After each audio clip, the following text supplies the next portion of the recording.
Welcome to Burlap Teachers. Enjoy the video. You start by preparing both devices and installing the Helper app. This is crucial because Apple Watch doesn't natively pair with Android.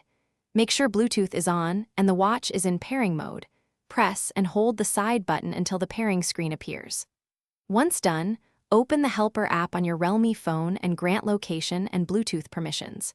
You do this now so the phone can discover the watch. Without permissions, the process stalls. You will now complete the more detailed pairing flow inside the Helper app. This is where matching codes and permissions matter. Tap Scan, pick the Apple Watch from the list, then compare the numeric code shown on both screens and confirm.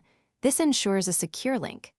Next, allow notification access and any calendar or contact permissions the app requests, because the watch needs those to mirror alerts.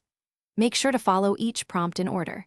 Skipping steps often. You finish by validating that notifications, time, and health data are syncing. Check each feature quickly. If something fails, first toggle Bluetooth on the Realme, then restart both devices and reopen the Helper app. Simple restarts resolve most issues. If problems persist, unpair and repair through the app, making sure permissions were accepted. One key troubleshooting tip: clear the Helper app's cache and re-grant permissions before repairing. That fixes permission-related pairing loops most of the time.